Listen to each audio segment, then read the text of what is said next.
Владата на денешната седница го усвои предлог буџетот за 2026 година. Во моментов министерката за финансии Кочовска ги презентира деталите.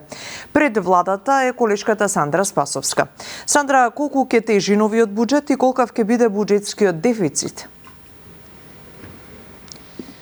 Да, Тања, пред околу 5 минути заврши пресконференцијата на која министерката за финансии Гордана Димитриевска Кочовска го презентираше предлог буџетот за 2025 година, кој што денеска беше усвоен на владина седница. Расходите се проектирани на 6,7 милиарди евра, приходите 6,1 милиарда евра, на буџетскиот дефицит е проектиран на 637 милиони евра, или 3,5% од БДП.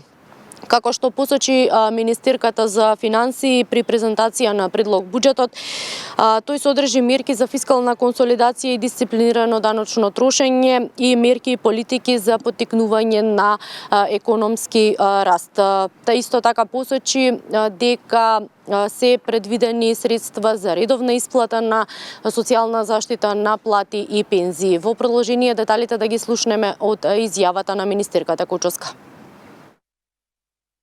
Буџетот за 2026 година ги опфаќа сите клучни политики што ќе се спроведуваат во наредниот период, со јасна цел забрзување на економскиот раст, паралелно со постепена фискална консолидација.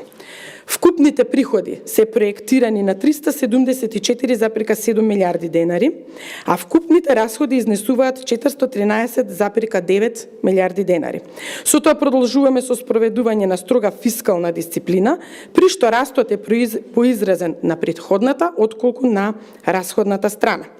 Во таа насока, буџетскиот дефицит е проектиран на 39,2 милиарди денари или 3,5% од бруто домашниот производ, што представува намалување за 0,5% поени во однос на 2025 година, односно остануваме конзистентни на фискалната стратегија. Така, во однос на капиталните инвестиции во предлог буџетот за 2026 година, тие се проектирани на околу 659 милиони евра, што може да се забележи дека е намалување во однос на претходната година, кога капиталните инвестиции беа проектирани на околу 800 милиони евра.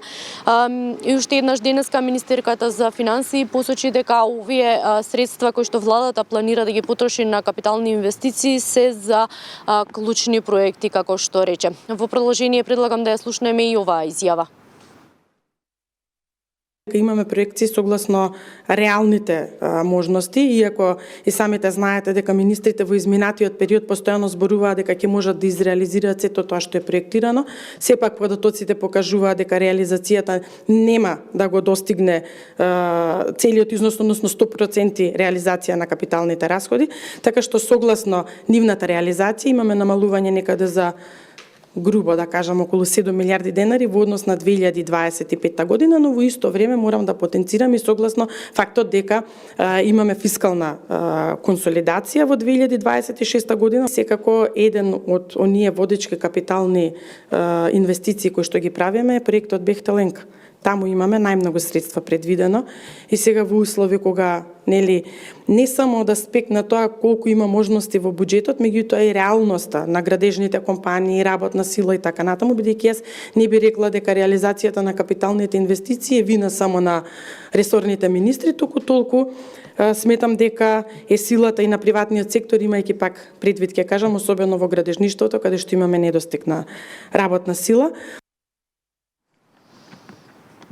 Така, во однос на економскиот раст, тој е планиран за следната година на 3,8%, додека инфлацијата 2,5%. Споменав на почетокот околу буџетскиот дефицит, тој во проценти би изнесувал 3,5% во однос на финансирањето на дефицитот. Министерката кажа дека следната година е планирана 950 милиони евра еврообврзница со која што ќе треба да се врати онаа која доспева следната година од 700 милиони евра, а во однос на финансирањето исто така посочи дека околу 700 милиони евра, освен ова евроврзница, ќе биде комбинирано дел на домашниот, дел на странскиот пазар, но најголем дел од финансирањето ќе оди преку домашниот пазар, односно околу 570 милиони евра. Студија. Сандра, ти благодарам за информациите.